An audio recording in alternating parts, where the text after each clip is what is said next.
My name is Ed Kolajay. I'm the director of the Center for Global Studies as well as the Program in Arms Control, Disarmament, and International Security, otherwise known as ACDIS. And these two centers, in cooperation with the Center for the Middle East, critics everywhere, Middle East and South Asian studies, are sponsoring this teach-in. This is the fifth in a series of teach-ins that extend back to the last academic year and will extend forward. And the purpose of these teach-ins is to provide students, faculty, community members with some understanding of the complexities of the issues we face, either here in the United States or open societies more generally. The assumption under which these teach-ins are projected is that open societies, democratic societies, can't survive or thrive in the absence of an informed public. This enterprise is engaged in assisting you to form your own opinion based initially on, let's say, the information and knowledge that'll be communicated by the experts that we have here. And in the order of presentations, we have Professor Paul Diehl at my far right, Henning Larsson's Professor Emeritus of Political Science from the University of Illinois, and he'll cover, by and large, what might be called the strategic dimensions of the Middle East crisis. He'll be followed by Professor Carol Choksi, who is, again, to the left of Paul, the adjunct lecturer of Strategic Intelligence and Information Management from the University of Indiana University. We're pleased to have her here. She's joined by her spouse, Professor Jamshid Choksi, chairman of the Department of Central Eurasian Studies at Indiana University, who will outline some of the principal political undercurrents in the region. And these are extremely complex, and indeed we could devote an entire session to that alone. And then finally, Dr. Zahir Zaloul, president of the Syrian American Medical Society, who will try to give us some sense of the disastrous issue of humanitarian losses because of the civil war and, of course, of the ISIS interventions. Before we start, just a commercial message. At the back, we have 3 sign-up sheets for those who are interested in. The first one is for the Center for Global Studies newsletter. The second deals with those who are interested in the certificate for global security. We have now some 130 plus students across the campus who are pursuing that certificate, which involves taking some 15 courses from an approved list. And lastly, is a list for those who may be interested at the graduate level in a graduate minor in global studies. Todd, can you first put, just to orient you that we're dealing with the Middle East, not Africa, not Latin America. Those are the countries, of course, that we'll be talking about. The next panel, please. Those thin outline is superimposed essentially on those countries and represents, grosso modo, the provisional control by the ISIS movement at this time. And lastly, these are just a quick review of some of the refugees fleeing from Syria today. And they are obviously in the millions, and Dr. Zaloul will have a lot to talk about in that when we reach that part of the presentations. So the rules of the game will be that each of the speakers will be allotted only 8 minutes, and we will be extremely punctual to have them move on if they should go beyond that, but they've all assured me that they won't. And the whole purpose of this constraint on time is so that the audience can raise questions, criticisms, and responses, so that you become informed and presumably make this teaching a part of your own thinking about these issues. We're delighted that so many of you were able to attend. And without further development of what I have to say, Paul, can you, in effect, take over from me? This is, that's that. That's on already. And voila. Okay. Thank you. One of the oldest adages is the following: the enemy of my enemy is my friend. And it's often a shorthand way to figure out who's aligned with whom, who will cooperate with whom. And if you think back to World War II, the coalition of the Western Allies in the United States with the Soviet Union is explained not by common regimes or even entirely common interests, but merely that they oppose the same enemies in Nazi Germany and Japan. And oftentimes, if you look in the media, you'll get a very simplistic view of what conflicts are like, who's in favor of whom, and the like. But my role here today is to try and tell you that things are not anywhere near that simple. And the adage, the enemy of my enemy is my friend, doesn't work very well in the Middle East in generally, but certainly doesn't work very well at all in the kind of complex relationships and interests that are found dealing with ISIS, Syria, and Iraq. So I've put together what you may think is a very simple graphic for you to look at. Now, I've combined some actors together. I haven't even put in Iraq and the different groups that might be involved there. And at least for this week is much of my interpretation of where each side stands. So if you look at the red lines that connect, you'll see, for example, a minus indicates a negative relationship or negative interests of those involved. So the US and its allies are opposed to Al-Qaeda.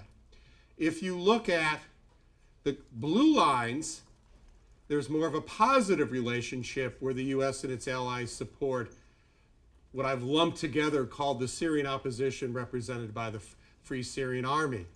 And then I've got sort of a green one that's a little bit ambiguous for what's there. Now take a look at just a few of those particular relationships with the idea that the enemy of my enemy should be my friend. You'll notice that most everyone on this chart is opposed to or doesn't like the Assad regime. Not particularly kind of popular. Probably the only actor that's less popular than the Assad regime is ISIS. That's up there. So in some ways, ISIS is one of the strongest challengers to the Assad regime. And so if we thought that the enemy of the enemy is my friend, it should be that the other actors who also don't like the Assad regime should be friends of ISIS. Not quite. It could be in other cases that those who share common interest against ISIS, Al-Qaeda, or the Assad regime should cooperate with one another. But that's not always the case. Look at the instance of Turkey, who has worked in opposition to the Assad regime. At the same time, Kurdish fighters have sought to oppose the Assad regime, but Turkey doesn't really have interest in seeing a Kurdish army or Kurdish forces becoming stronger, and has actually worked that because there's a large Kurdish population in southern Turkey who they don't want to see grant autonomy. And as a result, sometimes has at different times opposed ISIS, but not necessarily stopped supplies and others crossing the Turkish border that support ISIS. Confused yet? If you look through most of this, you see lots of what I would call enemy relationships that are involved, but they don't necessarily generate kind of friendships. And so simple characterizations in the media of who's on what side, who supports whom, aren't really reflected in the kind of reality that's here when you've got many different actors, both within Syria, and again, I could expand this and make a bigger chart and include Iraq, and you have outside actors such as Iran, the US and its allies, and neighbors such as Turkey. So what are some, at least a couple of the implications that the enemy of my enemy is my friend doesn't really work here? I'd like to just outline a couple of them for you to think about in the rest of the discussion today, as well as in the coming months. The first implication is, to the extent that any of those actors aid or go against one enemy, such as the United States providing or taking actions against ISIS, which is what it's doing, it actually may serve the interests of another enemy. So what that means is by degrading the capabilities of ISIS, who beheads journalists and summarily executes civilians, you may be aiding another actor, the Assad regime, who uses chemical weapons against its opposition.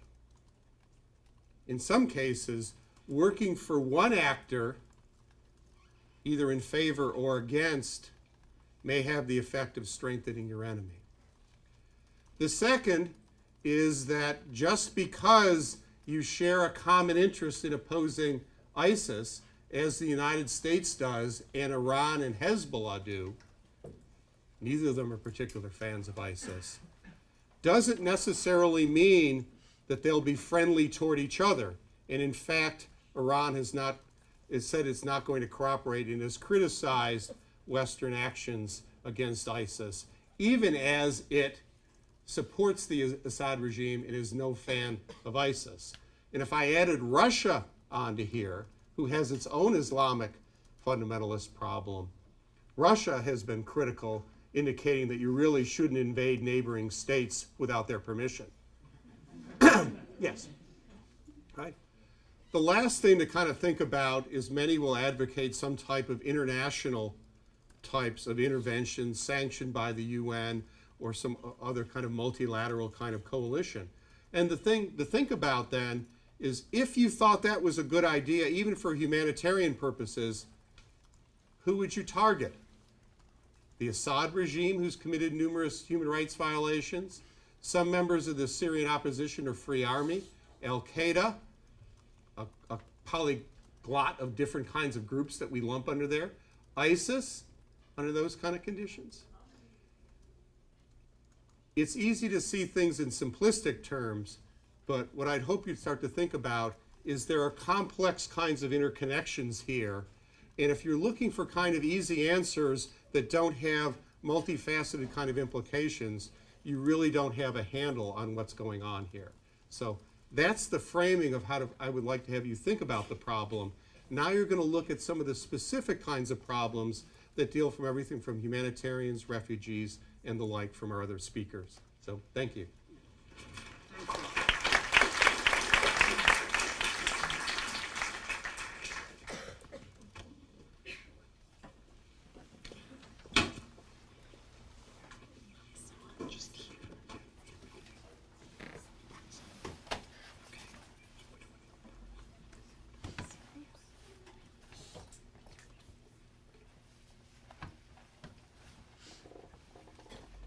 Okay, hi, thank you so much for having us. This is very exciting.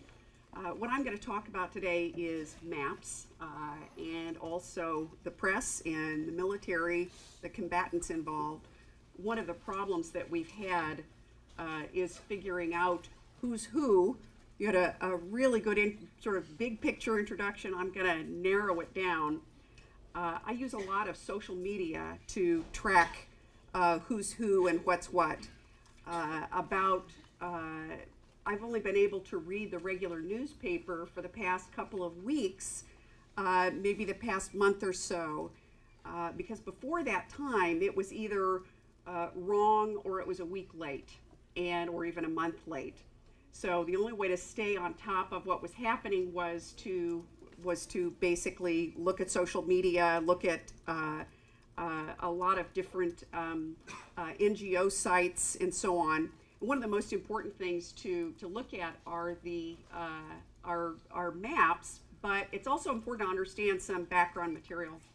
What you're seeing here, this is from the United States Department of Agriculture. This is land under agriculture in Syria, and as you can see, there's not a lot of it. This area here is pastoral. This area here is, frankly, desert. There are people who live there, but not many. So when you see maps, and you're going to see a lot of different kinds of maps, when you see maps that cover a lot of these territories, these are not highly populated. So saying that you control it doesn't mean a whole lot, other than to control the roads. Another thing I wanted to show you is that 2008, 2009, there was a disastrous drought. Many people, many farmers had to leave their farms and go to the cities. And I'm sure that Dr. Salul will be able to give you more information about that. But one of the things this shows you is this, if this is the kind of olivey area, they did not suffer the same way that the Sunni areas suffered, which is very telling. Because a lot of what we have not been able to track is money, and that says who the combatants are, who fights with who, why they fight with them, and so on. So that's the drought. Here are wheat statistics, 2008, 2009. You can see a dreadful drop off here. They had to import a lot, so they weren't doing real well. This is also the oil infrastructure. The area that ISIS is very interested in is here. We've been doing a lot of bombing here of very small refineries. We tend to think of refineries as being gigantic things. They can literally fit here. You can dig a hole and do it on the ground. It's basically a still is all it is. So we've been doing a lot of bombing of small refineries. This area they've also been able to control, and they've been making incursions into this area, but have been unable to. The big refineries are in Homs and Banias. There's also a gas refinery here. But as you can see, everything leads to this area in terms of oil infrastructure. This shows something also very telling. Syria does not have great oil. They have sour, heavy crude. Sour means it has sulfur in it. Heavy means that you can't get a whole lot of jet oil out of it. It's fine for diesel, it's fine for cooking oil, not good for much else. So you can see here that they've actually been consuming more. This is 2011 when the protests started, but you can see that their oil supply started to drop off. They actually started to import a bit earlier than this. So those are important to understand. The economy was already in trouble. This is Syria right here. Stop doing that. This is Syria right here. This is, hang on a sec. That is, it doesn't work in, there we go. That's Yemen. This is, come on, sweetie, Iran. But you can see everybody else was kind of doing okay, doing worse. Here we've got, what is this one? Come on, sweetie. West Bank and Gaza. So you can, this was Iraq here. So in terms of GDP, hang on, in terms of gross domestic product, there we go. This is percentage increase. Syria is just a basket case. Okay, so local coordination committees.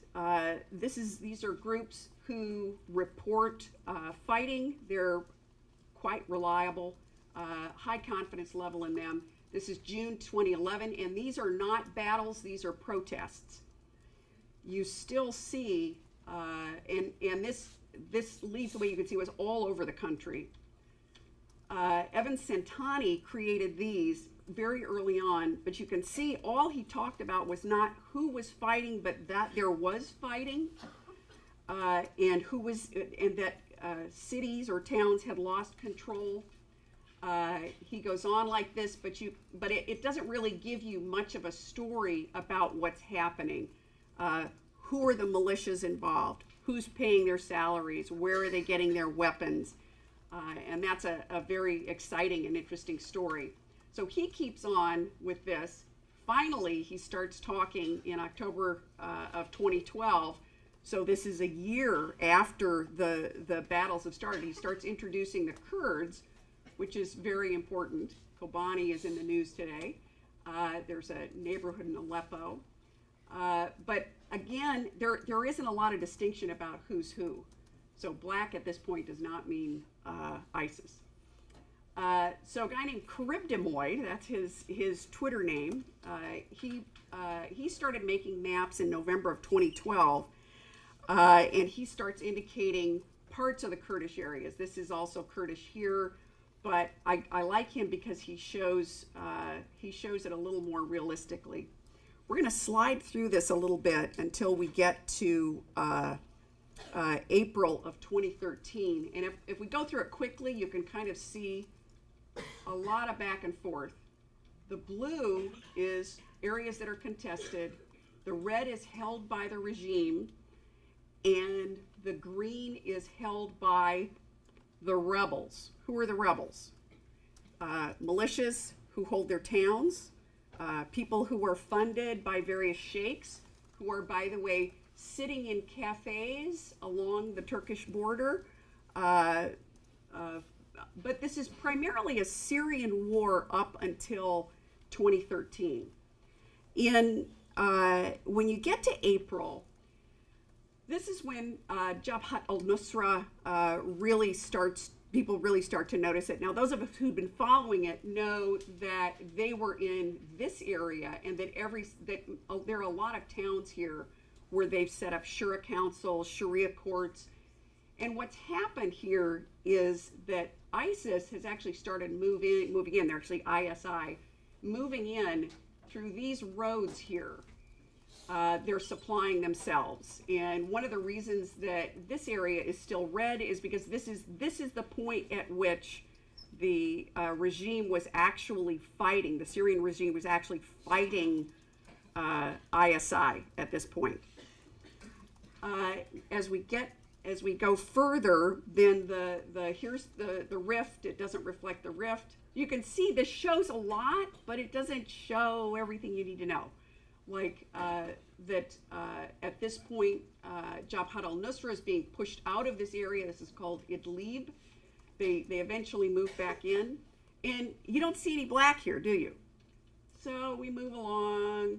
This is October 2013. Where do these people pop out of? They finally give themselves the name ISIS. December 2013. This is from Wikimedia, who they do a decent job. Finally, we see ISIL show up, and look, it's like a stain. And you'll notice it follows the roads, and it follows the areas with agriculture. It follows the areas with oil. So as we go down, there's another good guy, Urbana-Champaign. He's good because he shows the cities and how they're under attack. So obviously size is not important, but you'll notice where this is. And you'll also see he's got a lot of things here, but again, it doesn't tell you who's who. This area down here changed its leadership every 6 months, over just a couple of years. So we go down, you can see what happened here.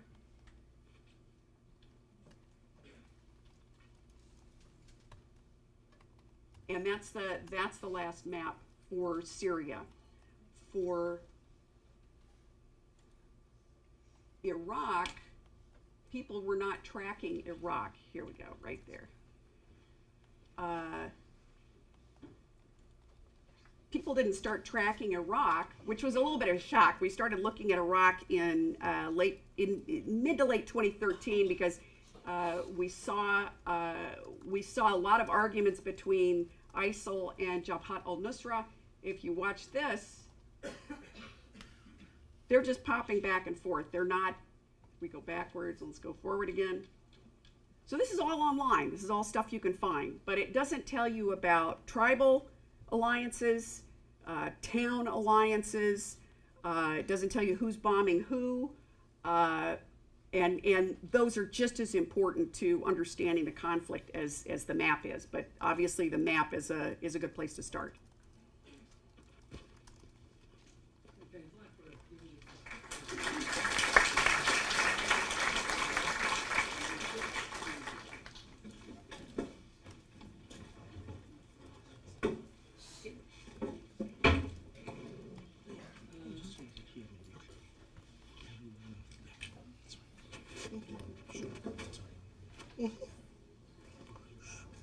Yeah, we can just leave that on. That shouldn't be a problem. So I'd like to talk to you briefly about some of the external causes for the Islamist threat in Iraq and Syria. Because it is quite fashionable now to blame the rise of the Islamic State or ISIS and similar Sunni militant groups in Iraq and Syria on the incumbent regimes of those countries. Okay. However, what you may want to think about is that the governments in Baghdad and Damascus are also the products of ethnic, economic, and sectarian problems, divides that led to the rise of groups like ISIS as well. Okay. Now, one thing to keep in mind for both Iraq and Syria is that beyond the elite urban intellectual circles, the concept of nationhood is not especially deeply rooted and, in fact, is quite recent. US attempts, for example, to build a nation to overcome more local identities, tribal, regional, provincial identities, as we know, proved quite futile despite the billions of dollars we spent on that, on the attempt to create civil society in Iraq. One good example from recently is that it took 3 months of negotiations between the Sunni Kashmir tribe and the Kurdish forces before an alliance could be reached in to drive back ISIS from, or ISIL or IS as it's called, from the Rabia border crossing. That's the border crossing on the highway that links Syria to Mosul in Iraq. Okay, so that's 3 months of negotiations, even as ISIS is pressing on these places. Okay, on one hand you have this problem of lack of firm national identity. On the other hand, you also have a Sunni versus Shia sectarian divide that permeates both Syria and Iraq. And what we have seen is that governments have failed to move far beyond those affiliations. The particular subgroup in power in a particular country often restricts the economic opportunities and the political activity of its sectarian rival.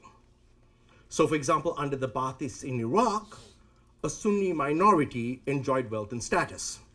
Once the US-led ouster of Saddam Hussein occurred, and the Shia took over, the majority took over, they did not fully share resources and access to political resources with the Sunni minority, which in turn helped ferment the Sunni revolt against the Maliki government, okay? And in turn led to ISIS, as former Baathist officers found that they had no place in contemporary Iraq, but rather could earn a living working for ISIS. Likewise, in Iraq, as the Shia majority that took over allied itself with Iran, the Sunnis in turn turned to Saudi Arabia and the Sunni nations of the Gulf Cooperation Council, the other nations, so Bahrain, Qatar, the United Arab Emirates, and saw those regions as religious and political allies in the struggle, in the Sunni struggle to regain control of Iraq. Okay.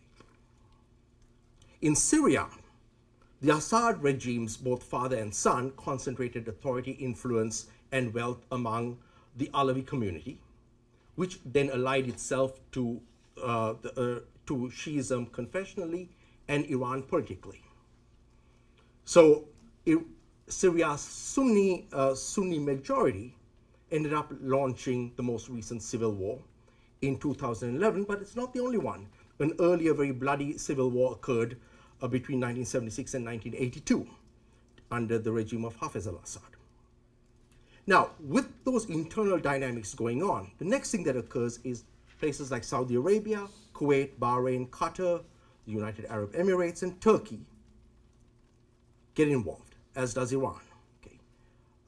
These countries are now finally acknowledging publicly the threat that ISIS poses to them.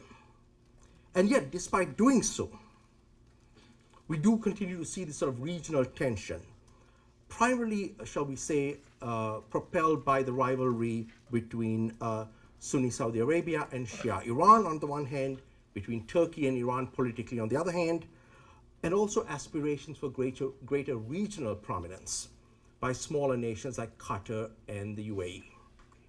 So all these are contributing to the political power plays within the domestic settings of Syria and Iraq. So, for example, if you look at Turkey, Turkey has tank brigades stationed along the border to generate a buffer zone with Syria and Iraq to prevent ISIS militants moving across, also to stem the flow of refugees into Turkey.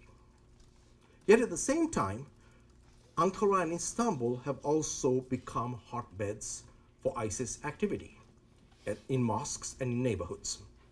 Turkey is now the major transit point for fighters joining ISIS from the rest of the world. Also for funds reaching ISIS from the Persian Gulf nations. So those funds often end up going to Turkey and then getting sent across the Turkish border to the Islamic State in Iraq and Syria. Also, the oil that is produced in both the mobile refineries and the larger refineries seized by ISIS until the US started bombing those refineries would be sold across the border in Turkey. So essentially, what we end up seeing is that the Turkish government is playing, shall we say, both sides of the struggle. Okay, collapse of the Assad regime in Syria and of the Shia regime in Baghdad weakens Iran, strengthens Turkey. Okay, yet at the same time, Turkey has to make sure that it can control the Islamist threat that can grow internally in Turkey. Saudi Arabia. It's only recently that we had the Grand Mufti, the top Wahhabi cleric, declare that the ideas of extremism are the #1 threat to Islam. And we are now beginning to see Saudi Arabia, Qatar, Kuwait, the United Arab Emirates beginning to impose more stringent restrictions on the WAFs, the charities that have often been involved in raising funds for groups like ISIS, Jabhat al-Nusra and others. Saudi Arabia is building 5 rows of fences along the border. It's a 550-odd mile border with Iraq, trying to keep the militants out of the kingdom. Yet at the same time, Saudi Arabia has long been the standing source for private funding, for ideology, and also for supplying fighters, not just for ISIS, but also other Sunni militants. Saudi school textbooks are standard issue by ISIS in areas it now controls in Iraq and Syria, just as those textbooks used to be standard issue among the Taliban in Afghanistan and the border regions of Pakistan. Kuwait also has been involved in this sort of regional politics. Yet another long-standing source of private funding for Sunni militant groups in Iraq and Syria. Kuwait has its own internal struggle going on between the Sunnis and about the 30 to 40% of the population that is Shia. The elite Sunnis have, by and large, been the source of, again, funding sent across the border to Iraq. Bahrain, Qatar, United Arab Emirates also have been linked to this funding.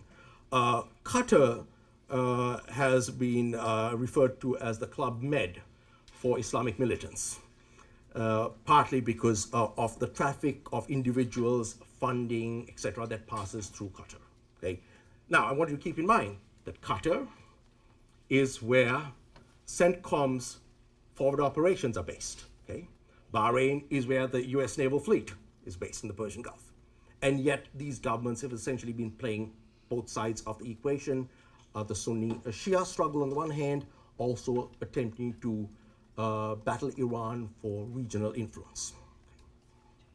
And despite the changes that these regimes have made and are making, particularly under US pressure, there tends to be, for example, among Saudi writers, an attempt to link the militant ideology to a group called the Kharijites. The Kharijites are those who sort of dissented in the early split between the Sunnis and the Shia, The most well-known modern offshoot of the Khariji movement is the ACDIS of Oman, which has very limited connections to any of these issues that are going on. In fact, the Omanis have tended to mediate in the region.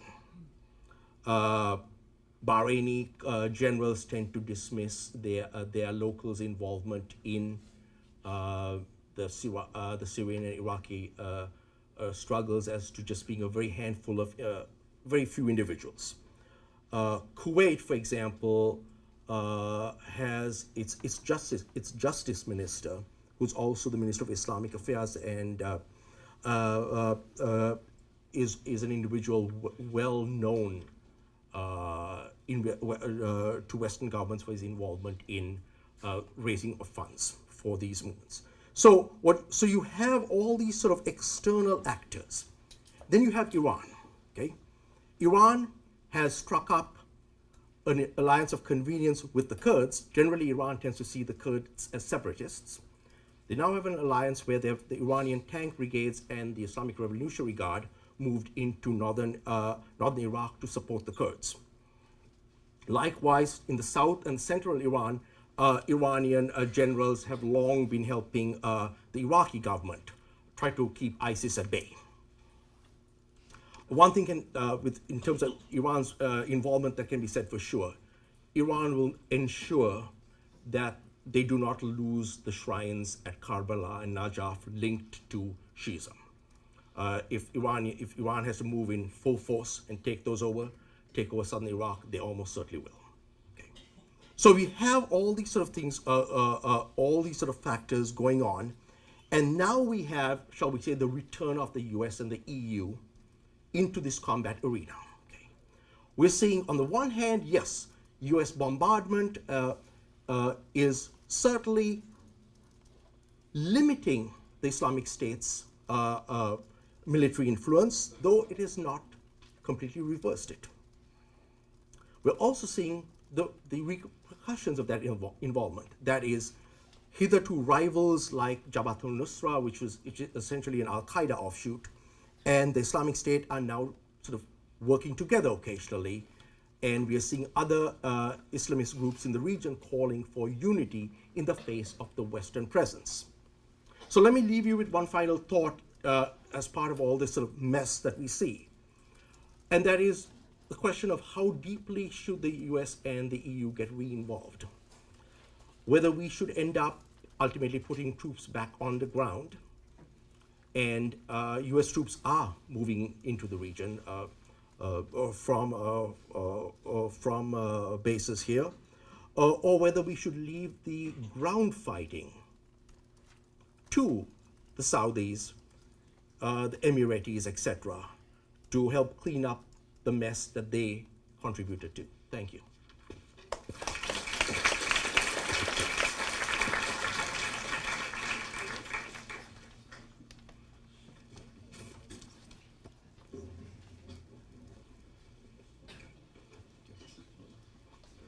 Good afternoon. I'm happy to be here among you for the second time. And the first time was 4 years ago when my son was a freshman. Now he's a senior graduate.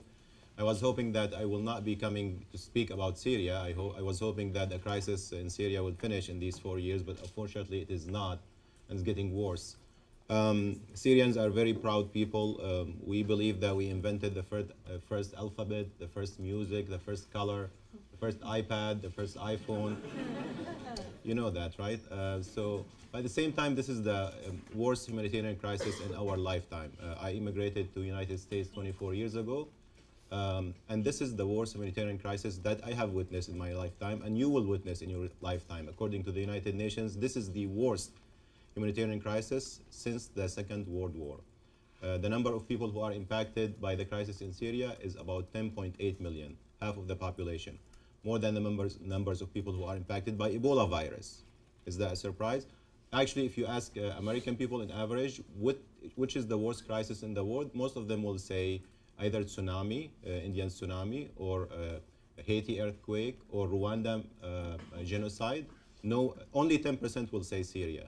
And yesterday I was in Johns Hopkins University speaking about the impact of the Syrian crisis on the healthcare system there. and not many people know details about the impact of the crisis on the human beings, on the civilians in Syria, on the children in Syria, on healthcare. So hopefully we can talk about these things. One couple of comments about the map that was mentioned several times. As you see, there are straight lines in the map. And this map was created by England and France. At the time of 1920, they were the superpower of the world. Not anymore, of course, especially after Scotland is contemplating breaking from England, although they decided not to. But at that time, the whole area was under the influence of the Ottoman Empire.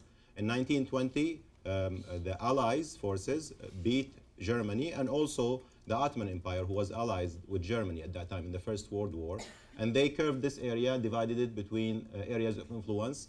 Syria was under the influence of France, and the map actually was drawn by Churchill, or contribution from Churchill at that time. It was not the Prime Minister of England. The caliphate that ISIL is trying to re-establish was terminated in 1924. The last caliphate was from the Ottoman Empire. He lived in Turkey, and then he was removed. The borders that we were seeing is very long, as you saw between Syria and Iraq, Syria and Jordan, Syria and Lebanon, Syria and Turkey. There's about 450 miles border between Syria and Turkey, and it's very porous. This is me smuggling through the border in my second medical mission to Syria. Not only ISIL fighters are smuggled through the borders, but also humanitarians, doctors, nurses, journalists, and smugglers. Deborah Amos was with me at that time, and she also was smuggled through the border. The border is very porous. Unfortunately, the Syrian crisis is level 3 emergency. There are 5 level 3 emergency this year. This is the worst in our lifetime. We have South Sudan, we have Central African Republic, we have Iraq, we have Syria, and one more, Philippines. So 5 level 3 emergency. 193,000 people were killed, 1 million were injured, 10.8 million in urgent need for humanitarian assistance, according to the UN, 3 million registered refugees, and that's excluding the last 200,000 who were flooded Turkey because of the recent fighting, mostly Kurds. Syria is the first country as a source of refugees, surpassing Afghanistan this year. And by the end of this year, according to the United Nations, we will have 4 million registered Syrian refugees in the neighboring countries. 4.7 million Syrians are in hard-to-reach areas inside Syria. That means the UN agencies are not able to reach them with the humanitarian assistance. That's why we had to do cross-border relief from Turkey, from Jordan, from Lebanon. 6.4 million people are internally displaced inside Syria. 2,400,000 in besieged areas. And I can go on and on to talk about the gravity of the situation. The GNP of Syria used to be a middle-income country. Right now, it's one of the worst countries in the Middle East. According to the Millennium Goal, Development Goals, Syria was 5th in the Middle East in terms of reaching Millennium Development Goals. Now it is at the bottom of the line, only before Somalia. So in the last 3 years and a half, what has been built in Syria in the last 40 years was destroyed because of this war in the 3 years.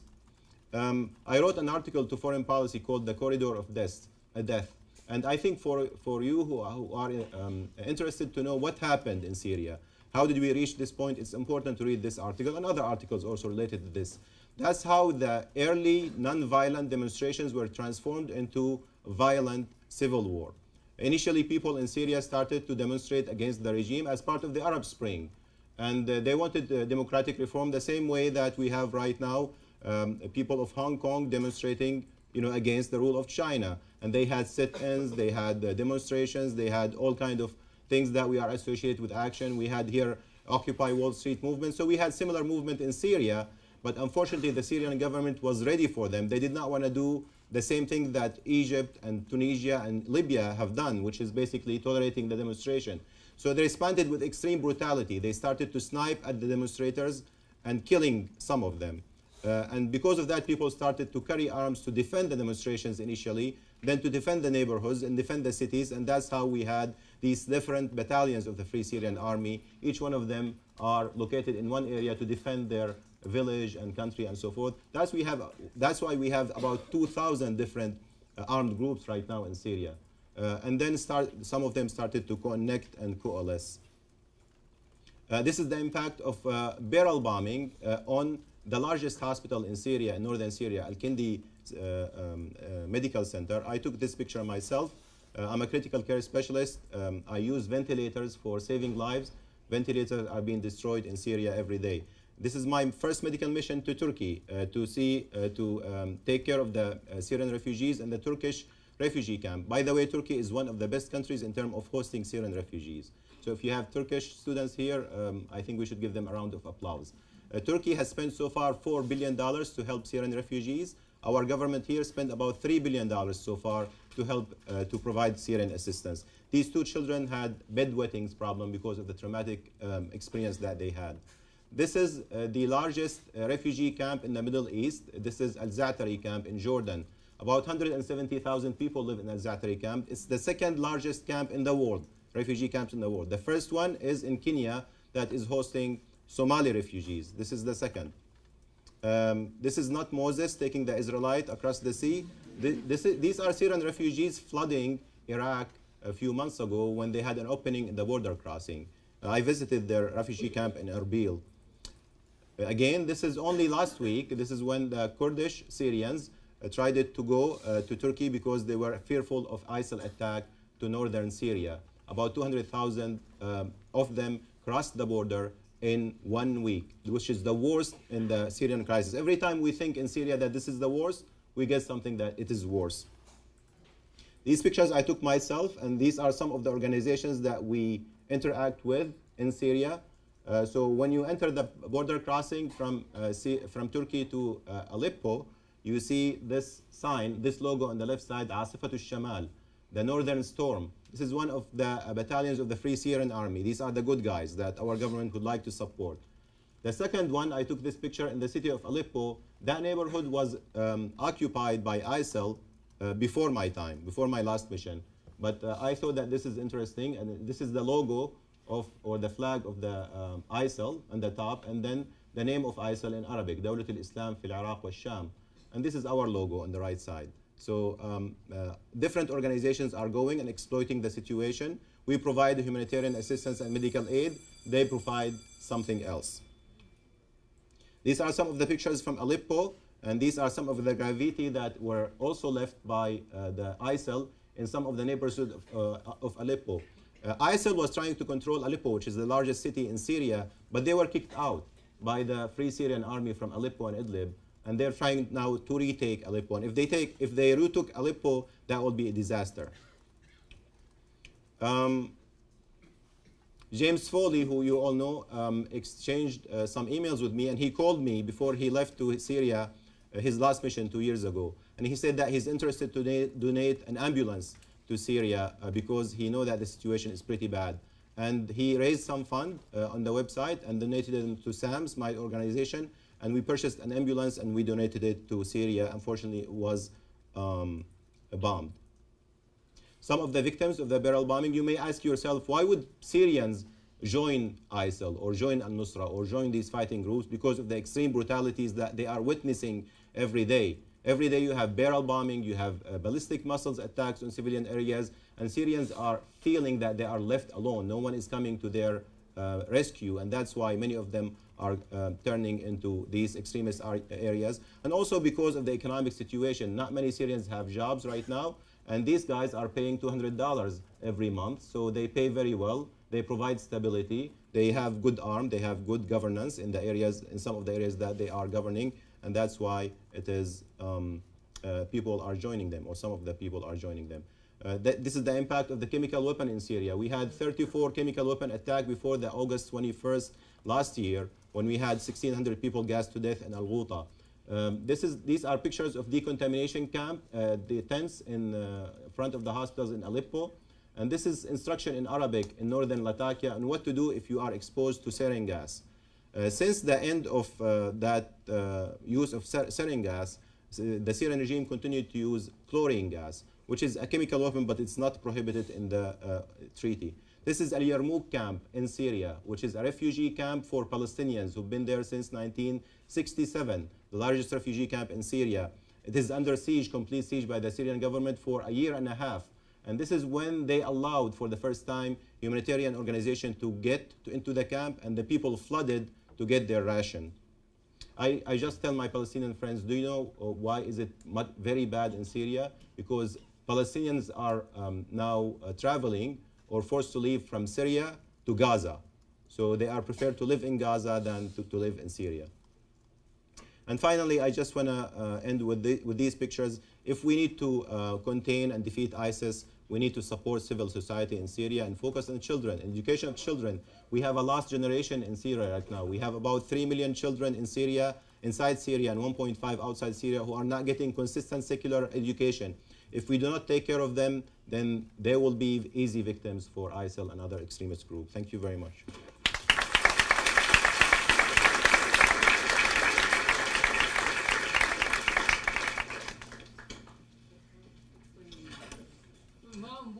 Questions and answers and criticisms or responses from the audience. And Todd, I think we're going to have people. If you will form a line to this side of the room, if you would be interested in asking a question, I would ask that if you're on this side of the room, please go up and around as opposed to trying to move over. Just to let you know, we are recording this event, so if you're okay with asking a question on camera, please do so. If not, then refrain and we can discuss afterwards. Yeah, so please, those of you who have questions or comments, and queries, as we hope you will, we'll form a line here to the left so that we can get this under some organization. Who wants to start? Yeah, go ahead. Good show. Would you kindly identify yourself and then pose the question to any member of the panel, or generally to the audience for that matter? Okay. I am Robert, first name and last name, Robert Conrad. This summer I was hitchhiking and traveling throughout Turkey and Iraqi Kurdistan. And, ooh, this is down here, all right. So yes, hitchhiking through Turkey and Iraqi Kurdistan. And I have a great passion for the Kurdish movement. Some people have argued that, of course, the logic would suggest that the current ISIS situation is going to, is a challenge to the Kurdish independence movement. However, some people suggest that, in fact, it would help the Kurds. What do you think on that matter? This is directed to everybody. Yeah, bring the. We have this yeah, on. okay, fine. Is it on? Yeah, good. Yeah. Okay. It's on. So the question of how Kurdish independence may or may not play out, I think, is not resolved as yet.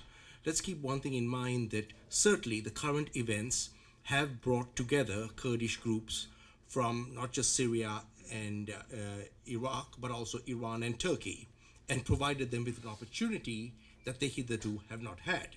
However, let's also keep in mind that while Iraq may be disintegrated, and certainly the US already, set sort of the Turkish areas apart when we went in there, but now with the Syrian events, while that may link up, it is hard to see either Turkey or Iran permitting their Kurdish provincial areas from breaking away and joining with the Syrian and Iraqi ones. And I think what may well happen is that despite, it's this sort of, fight each other on certain grounds, come together on other grounds. And so even while Iraq and Turkey may entangle over who's going to be in charge in Baghdad and Damascus, I think you'll find that they'll come together to prevent a pan-Kurdistan for their own internal reasons.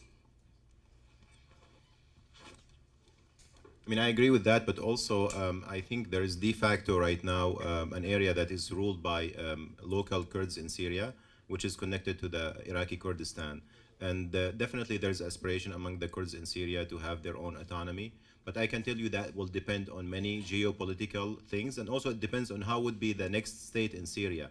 I know that the Kurdish opposition parties are trying hard to have some level of autonomy and and so forth, and even they want to remove, for example, from the name of the Syrian Republic, Arab Republic, because they want to make sure that they feel that they are equal. It is dangerous though, because in Syria there is 27 ethnic and religious minorities. So if everyone took their part and separated, we will not end up with Syria. I prefer that my city will be separated also, but that's different. Professor Taxi ended his excellent intervention by asking, what should the U.S. do? And I would hope somebody in the audience would at least begin to express what they think should be the level, if at all, the intervention of the United States and the Western powers. Remember, you are all citizens of the United States, you're voters, and one would have thought that you would have some sort of view as to whether the person to the right or left of you is going to find himself or herself in a military uniform. Any other questions? You know, expose yourself. This is what the universities are about, for God's sakes. We're not a bunch of dumb shoes, are we? I'd like to have somebody at least state a position, a target that we can at least address. And we have a volunteer, Saeem. Bravo. Hope I don't disappoint too much. My name is Jen Ganzer, and I have a question, not so much related to U.S. involvement, but say that the coalition did decide to go after the Assad regime and took out the Assad regime and defeated them. Who is in line to take over as far as the rebel groups are controlled? What are their major objectives for Syria? Is there even a unified platform of what Syria after Assad would look like if that were to happen? Go ahead. I mean, yeah. That's a very good question. Essentially, what we have right now is 4 states. We have the Assad regime in their rump state along the Mediterranean, and then curving around Lebanon. We have in Idlib and in the south next to Jordan areas that have a little bit of cohesiveness with the rebels, and then the Islamic States area, and then the Kurdish area. In early 2012, the Syrian regime abandoned the Kurdish area. I mean, it's like they just left it and said, here's the keys, you know, don't say thanks, we have to leave. The other areas have been very hard fought, but one of the reasons they have not advanced beyond where they are is because there is a complete lack of leadership, and as Dr. Choksi pointed out, that's partly because of a lack of sense of nationhood. The militias, if you look at the alliances among the militias, they can't even agree when they're jihadis, whether they're going to join ISIS or Jabhat al-Nusra or the Islamic Front or just be on their own. And a lot of that has to do with how much money they're getting, whether they can stick their hand in the pot and help themselves. It also has to do with the pride of the Sunni generals and colonels and lieutenants who left and want to be in charge. So right now, there is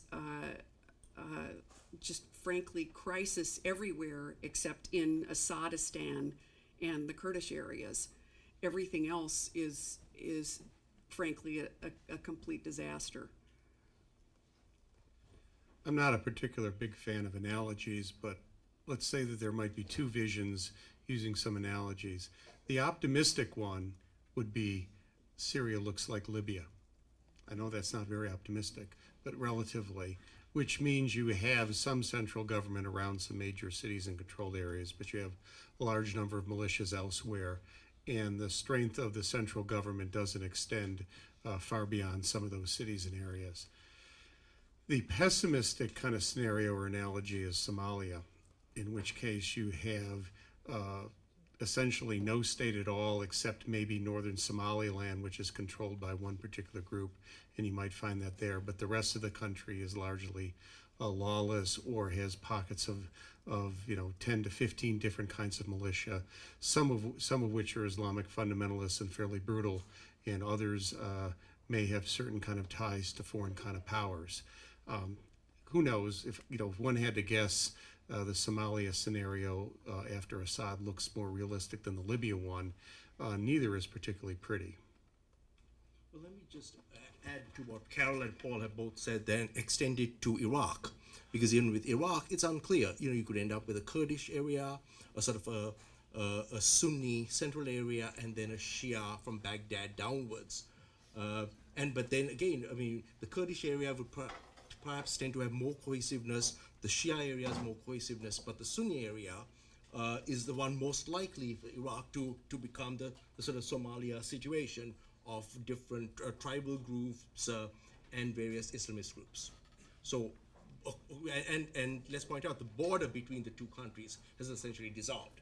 So you may end up with sort of the Sunni area from Iraq extending into Syria and trying to create a bloc there. It'll be interesting to see whether somehow the Shia area of Iraq can sort of maintain a connection, maybe via Damascus or whatever, out to Tartus and the Mediterranean to sort of keep the Alawites linked up with the Shia. Very unclear. Let's move on to the next gentleman. Hello, my name is Josiah Spears, and I just had a question about, you mentioned education and the need for it, and I was wondering if you could maybe elaborate on the current efforts for the education in Syria and maybe your suggestion for maybe solutions toward that issue. Unfortunately, there's no consistent effort. I mean, there's multiple projects. For example, the opposition started to have their own curriculum that is introduced to the areas that are controlled by the Free Syrian Army, the ACU, Assistant Coordination Unit. In Jordan, students or Syrian refugees are getting free education in Jordanian public school, which is Arabic and so forth, so they are okay. In Lebanon, the situation is the worst because the Lebanese education system is French-based. In Syria, it's British-based, and Syrian students are not allowed to go to Lebanese school at this point. So there's a lot of hardship on this aspect. There's about 500,000 students in Lebanon alone. In Turkey, the Turkish government have been providing community-based education or using Syrian teachers in the refugee camps. So the situation is not good, and we have already students who have lost 3 years of education in many areas in Syria. The number of Syrian students who complete the first 6 years of elementary education has dropped from 90% to 50% in 3 years.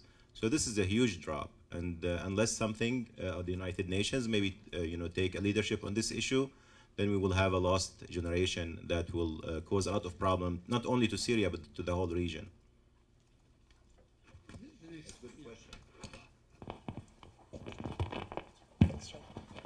Hello, my name is Ramazan Erda. I am visiting scholar in the Arms Control and Disarmament and International Security, the Center for Global Studies. I am also affiliated by Assistant Professor in International Relations at Eskişehir Osman Gazi University, Turkey.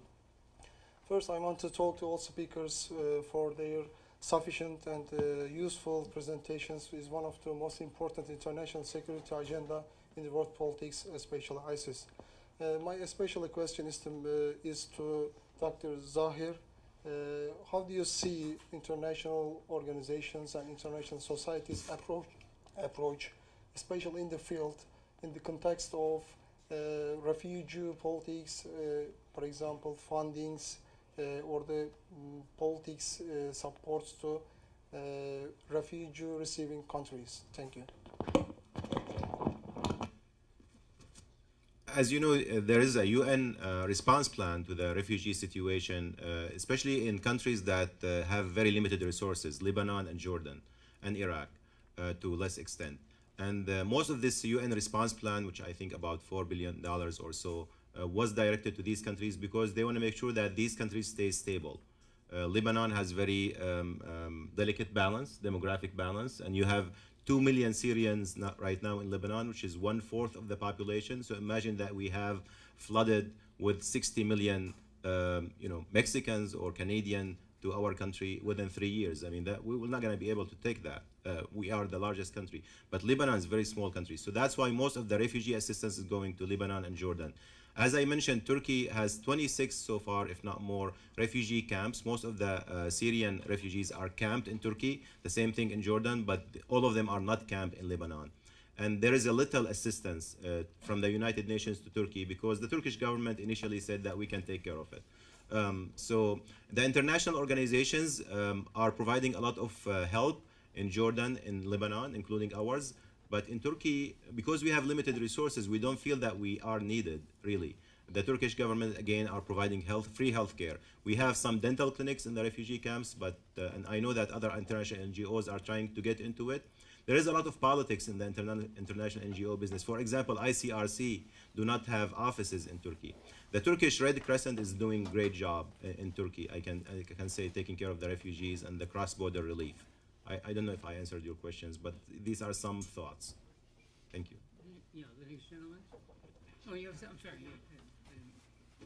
Just to add on to that, there was information recently in the news that the UN had not reached their goal, that they had planned to get 4 billion. They only got, I think, 3 billion. And so they are not going to be able to supply sufficient, this was just food aid, food to the people who need it. And that's just the people they can reach. There are a lot of people they cannot reach in some very dangerous parts of Syria. The UN depends on donations from its member states, and historically it has a target number from different of the refugee agencies. It often doesn't reach that target, but you should also be aware that pledges that are made to the UN, even if they're insufficient, even the pledges are not completely fulfilled, and it depends. If you look at particular operations, they often receive only 33 to 60%, depending on what was promised. And just to give you a sense, in the United States, when you see telethons for some disease on TV or something else like that, about 85% of pledges are actually met. So you start out with they don't get pledged what they need, and what is pledged does not reflect the actual contributions later on that are come through. Hi everyone, I'm Adham. I'm a senior in political science. So I just took issue with one of the comments that Dr. Shoksi made. You framed the 2011 Syrian revolution as another Sunni uprising against a minority Alawi regime, when that it sort of couldn't be further from the truth, where the 2011 uprising consisted of Sunnis, yes, who are the majority by demographic, not by choice, and by the maps that were drawn, but it also consisted of Kurds, Assyrians, Syriac Christians, Alawis, Shia, Circassians, Druze. So I just felt like the depiction of it being another Syrian rebellion or a Syrian uprising against a minority regime plays into the hand of really I'm not saying that you're playing into the hand, but it plays into the hand of the us versus the terrorists, us versus the Takfiri, Salafi, Sunni narrative that the Assad regime and his apologists sort of peddle day to day on the media. I was wondering if any of the panelists, perhaps Dr. Sahlul, aka Baba, could extrapolate on. I mean, we talked a lot about how Sunni oil Gulf regimes supported groups like Jabhat al-Nusra, Al-Qaeda, and other Islamist militant groups. But they're really, like, if you look around CNN, elsewhere, there isn't much talk about the Iran, Hezbollah, Assad, Shia axis of evil, or however you want to frame it, Shia axis support for the butchery of the Syrian people, how much Hezbollah has been invested in the fight in Syria on the ground. For example, the siege of Homs is a good case. You got a lot on our plate. Yeah, right. And also the trail of breadcrumbs between Iran and the Assad regime and Al-Qaeda in Iraq, dating from the Iraq War. Well, firstly, as I mentioned, we have all these actors involved. That's what I was trying to stress. Second point, while the involvement of the, shall we say, the smaller minority communities was there when the peaceful protests began, once it became violent, we saw very quickly, and we have seen the butchery of the Christian communities in Iraq and Syria being completely butchered. So to have, to sort of say, well, they are actively involved, they're not. The Druze are marginalized. In fact, one of the outcomes that we don't, of course, had no time to talk about here is a complete decimation of, shall we say, all the non-Muslim minorities in the region. And, we've seen those pictures of the ACDIS, but they're only one group, even in Iraq, that has been completely. So once the violence started, all that sort of, working together went by the wayside. And that's not to say that a large part of the population wouldn't like to work together, but let's keep in mind that quite often it's those with guns that dictate what happens. Okay. Now, as for the Iran axis, I did try to talk briefly about that. Iran is a player. Whatever resolution is reached for Iraq or Syria has to involve Iran. They're going to be there, and that's inevitable.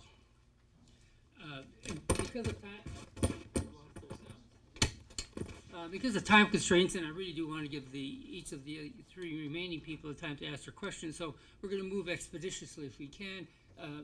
After the sine die of this particular meeting, there's no reason why you can't address further questions to the panelists or among yourselves. So why don't we begin with this lady? My name is Holly Doty, and in regards to U.S. intervention with the crisis situation, President Obama has referred to the authorization to use military force from 2001, and I'm slightly concerned with that because I've heard conflicting reports as to whether or not ISIS is related to Al Qaeda, and then also in the same regards, have the United States underestimated the power of ISIS, and do you feel like the intervention there will be effective?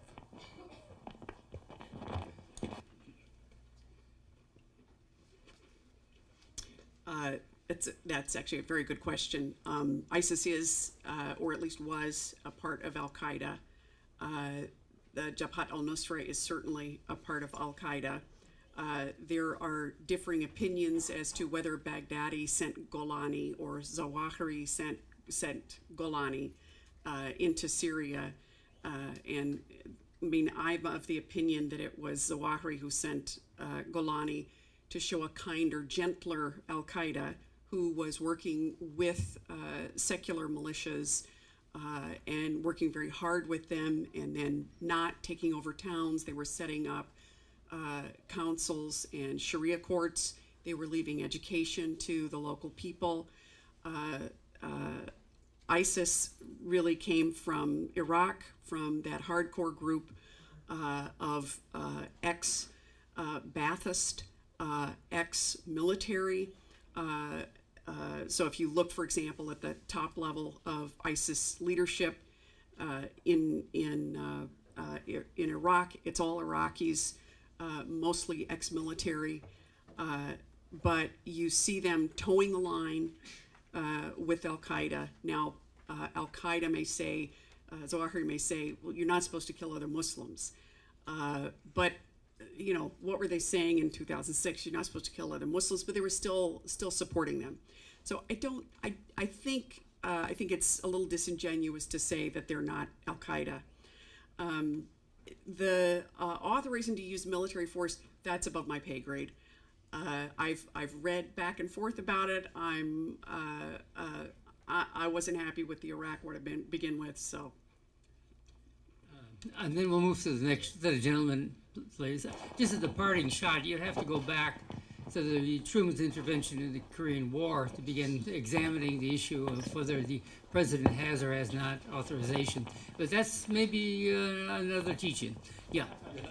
My name is Tom Lewandowski, and under the current plan, President Obama has stated that he would like to train so-called moderate Syrian rebels in Saudi Arabia with U.S. military and the CIA. Have we left that too late? Do these moderate militias still really have the power and strength to actually take on the regime? I don't know them, but there is, of course, majority, I would say, of Syrians are rejecting the ideology of ISIS. I mean, if you talk to the average people in the street, no one, I mean, this is very alien ideology to Syrians. In general, Syrians are very diverse. They're very moderate in their practice of Islam and so forth. They practice Sufi traditional Islam before this crisis happened. So there is, yes, I mean, to answer your question, yes, there is a lot of moderate elements from the fighting groups that can be dependent allies of United States. I'm not sure if that will work, though. 5,000 against, I don't know, 50,000 of ISIL and Assad regime. I mean, that's kind of dreaming.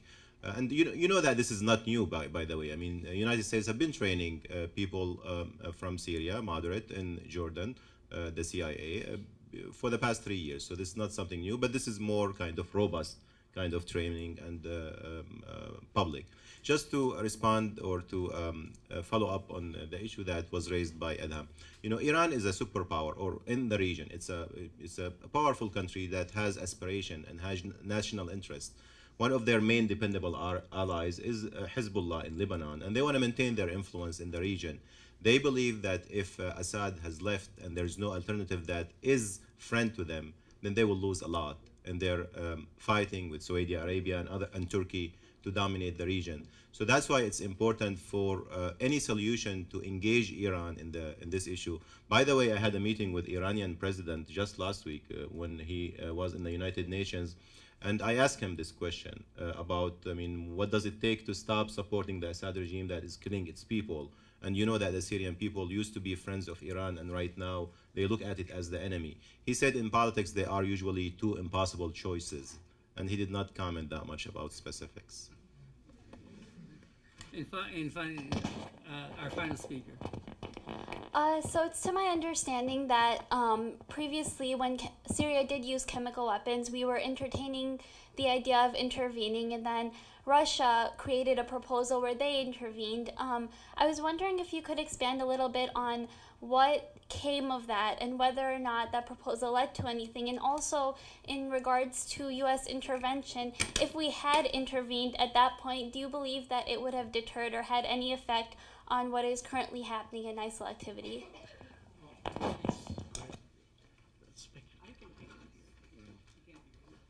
Hindsight is 20/20 vision, right? So before even the chemical weapon attacks, the U.S. could have done a lot of different things. You know, who knows? We can speculate kind of what would have happened. You know, the effect of the chemical weapons agreement is that most of the prohibited chemical weapons held by Syria have been removed somewhat behind schedule and delayed. That's probably a good thing, but the Assad regime is very inventive and adaptable in finding other kinds of chemical agents and things to accomplish some of the same kinds of things. I think, you know, the net effect is we can debate whether they should have gone in or other things, but even had Western allies gone in and targeted chemical weapons factories or storage facilities, I'm not sure you're better off. That doesn't solve the problem. Had they gone in and tried to overthrow the Assad regime and things like that, that's a very different thing. But even President Obama and the Western allies weren't talking about that. So I'm not sure that where we are today would be that different than what we would have been had they gone in and just destroyed the weapons directly. Except there would have been a lot more people killed. Yeah, Dr. Sumner would like to final word on that issue. Yeah, And that's a very important question. And, you know, I had a heart attack when President Obama changed his mind. And initially, he wanted to intervene, and then he changed his mind, and he sent it to the Congress. And we know that the American people in general were against intervention. But what we know since then that additional 90,000 Syrians were killed in this 1 year, since the August 21st. An additional 1 million refugees became refugees. An additional 2 million internally displaced people became displaced. And we know at that time that the Assad regime was really scared, and many of their leaders started to flee to Lebanon because they felt that it is coming. And the only solution to the best solution to the Syrian crisis at this point is to weaken the Assad regime so it can accept political compromise, political transition, where you have a transitional government with elements from the opposition and element from the same system, of course with Assad leaving. But he will not accept that as long as he believes that he is winning on the battlefield. And right now he believes that he's winning on the battlefield. If he was weakened at that time by any type of intervention, I think his calculations would have been different. The last comment I would say that no oil in Syria is a blessing, because that means Syria has invested in it is human capital over the past 40 years. So when you see to the Middle East and see the countries that are rich in oil, usually human capital is not one of their best assets. So I thank God for the fact that we don't have that much oil. I want to thank the people who've asked the questions. I want to thank the audience for their attention and for their participation, and of course the panelists. So thank you very much for this teaching.